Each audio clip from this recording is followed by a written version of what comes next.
Go ahead.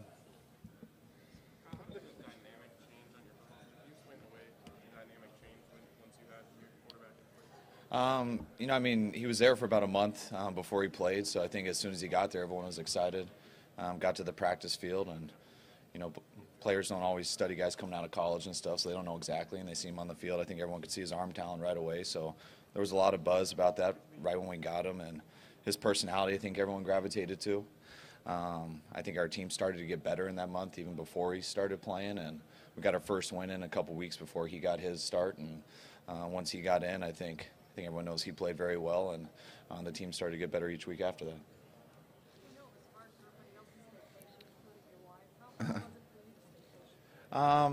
It wasn't that hard.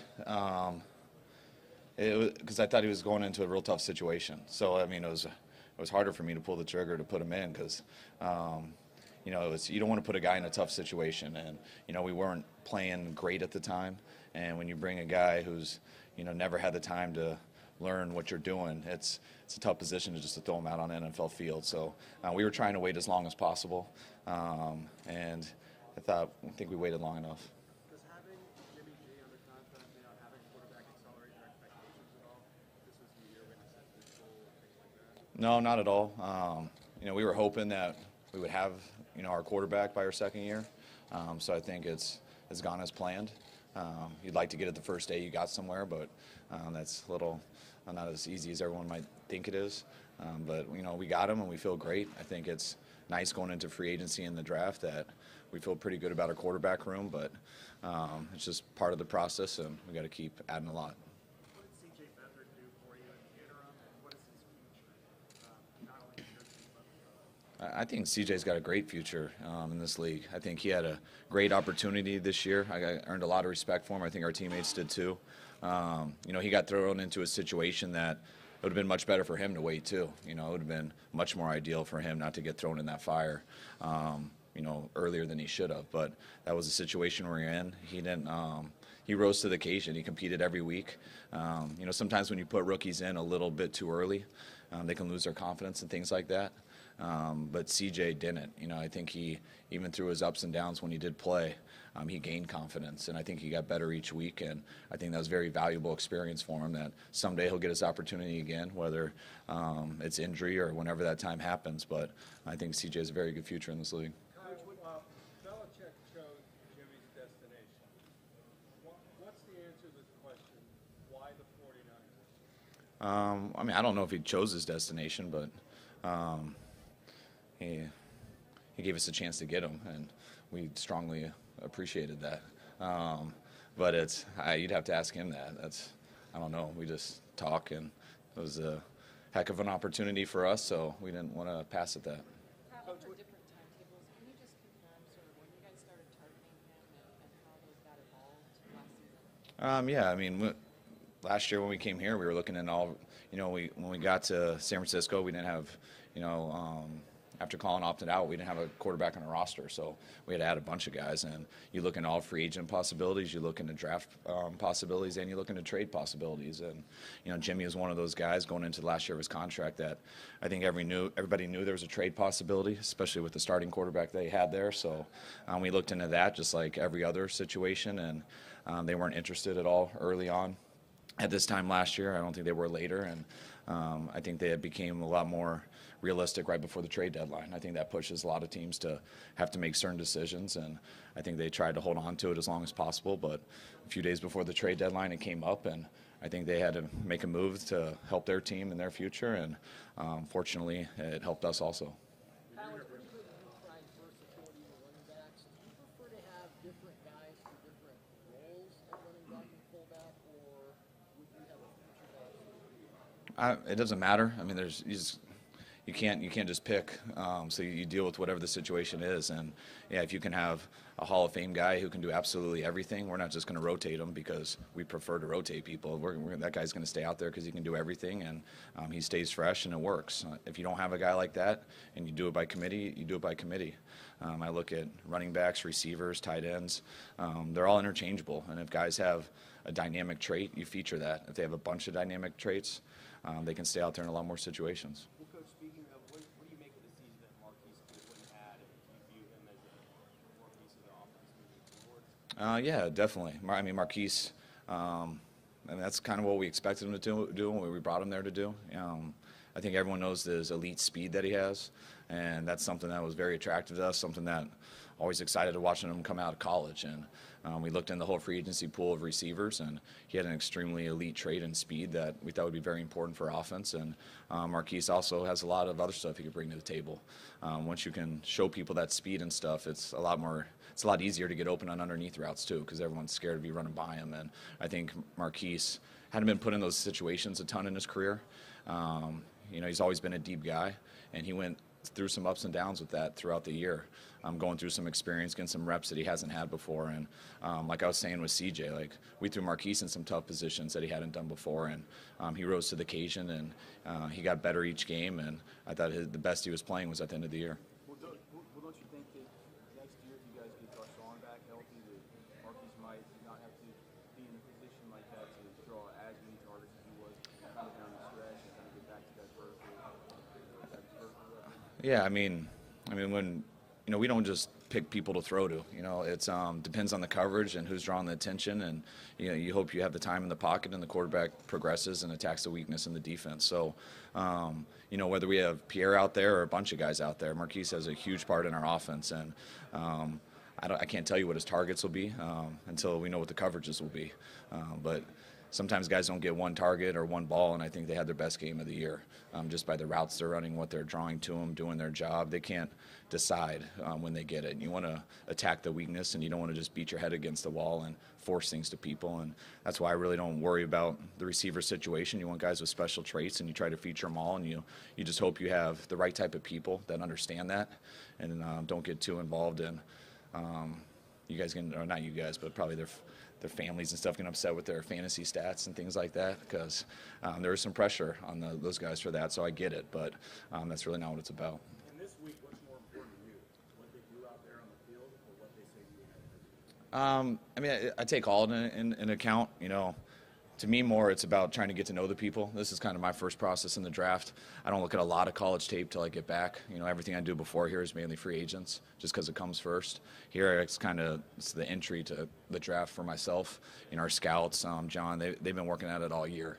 I just try to get a feel for the people, but I try not to put too much into that always. Also, I mean, you're meeting someone for 15 minutes, and it takes about 12 minutes sometimes before, all right, there's the real person in there, and you don't want to make a big decision off of someone's 15-minute interview also. So I've had times where I put too much into it, and I've had times where I put too little into it. So you just try to relax and just get a feel for everyone and know this is a long process. The draft's not for a while, and you kind of got a face that's going to go with the film when I get back and watch it. And we got more questions on someone, we'll bring them back in on one of our 30 visits.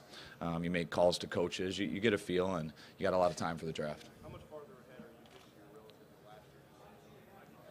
Any of these guys? Yeah, I'm a little farther in the fact I've looked at some of them. Last year I hadn't picked up a college film yet. When I got here, we had to cram so hard to learn our own team so we could make decisions in free agency.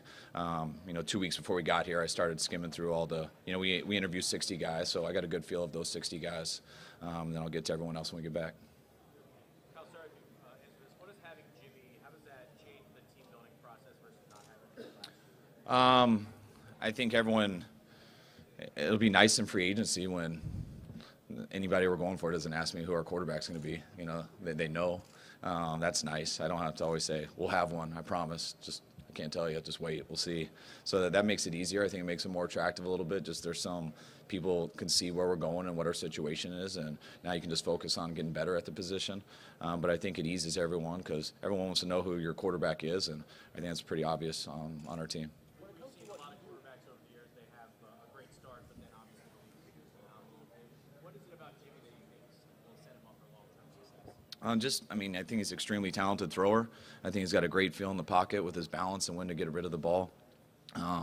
I think his mentality, just the way his teammates gravitate to him. But, there's no doubt he's going to face a lot of adversity. All the good ones do. Every quarterback in the world does. And that's how you respond to that. And Jimmy hasn't had to go through that yet because he hasn't had a lot of playing time. And every time he has played, I keep waiting for it to happen, and he ends up playing pretty good. But I know it's a matter of time, and it'll happen. Hopefully not right away, but I know it will. And we'll respond to it and see how he adjusts and keep getting better through it.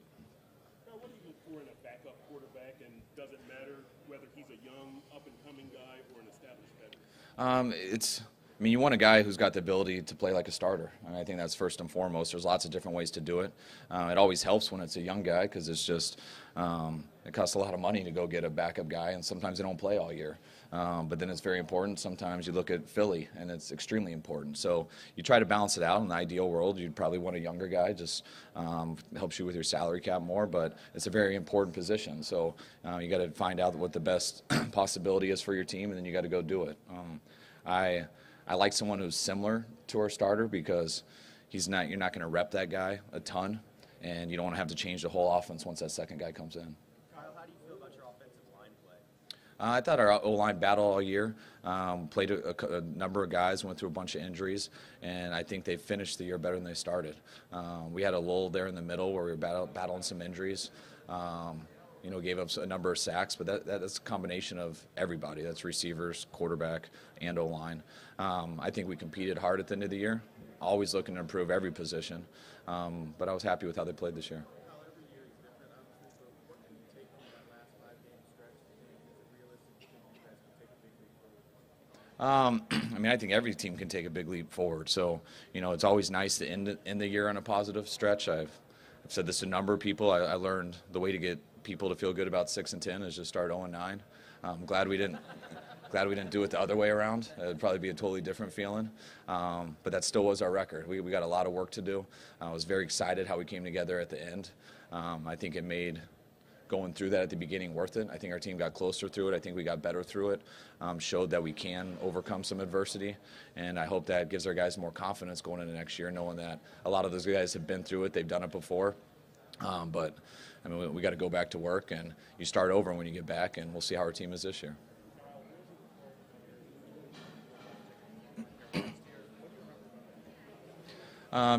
Meet with a lot of people down here, and coaches try to get together, and I was just had a cup of coffee and hadn't spent too much time with them, and obviously I think everybody in the world, let alone our profession, respects the hell out of him, so it was cool just to be able to sit with him and talk football. I don't think it's absolutely necessary. I think it's necessary if you want to win consistently. If you don't have that franchise quarterback, you better have one of the best defenses in NFL history, let alone that year. Along with a very good running game. I mean, there's other ways to do it, but it makes it a lot harder. Your thoughts on Matt LaFleur finally getting a chance to call plays and the challenges that he's going to face the first time play calling? I'm real happy for Matt. He's been ready for a long time. He was with me for I think 8 or 9 years, so he's been ready for a while, and so. I've had to annoy him, not letting him do it for me, and then he had to do the same thing with Sean, so he went through that, and now he's on his own, and he's earned this opportunity, and I think Tennessee got a great coordinator, and he'll do a hell of a job. Some of the challenges that first-time play callers face? I guess it's fun at first, a lot of fun, and then you start to learn how much everyone questions you and stuff, and you just got to realize you can't be a pleaser, you can't make everyone happy, you just got to go with your gut and live with it, and I always tell people that the only time you should be upset is if you call something that you didn't feel was right. And if you work at it all week and you put in the time, that's your job. That's what you're paid to do, and you got to do what you believe is right. And if it doesn't work, just be confident or proud of yourself that you did what was right and you didn't fall into the pressure, and just live with the consequences. Kyle, it seems like the pendulum's coming back to running backs, high draft picks, salary cap investment. Any theories why that is? No, I mean, everyone says you can get running backs later in the draft, which you can. You can also get them early in the draft. I think if Le'Veon Bell came out this year, I'm sure he'd be a top 5 pick. I think he went in the second round. I think David Johnson would be the same. People always want to find those top running backs. People have found a lot of running backs later in rounds, like what Kareem Hunt did this year. You always go back to Terrell Davis and those people, so you don't have to get them in the first round, more like you do a tackle or an elite pass rusher. But still, if there's a running back there that you think is going to be like some of those guys I mentioned, that guy's worth the first pick in the draft just like anybody else would be. Are you guys still hoping that Joe Williams can be one of those kind of mid-round finds that you guys, how you've seen him? Yeah, I really hope Joe can be like that. I hope Breida can be like that. I hope Raheem Mostert can be like that.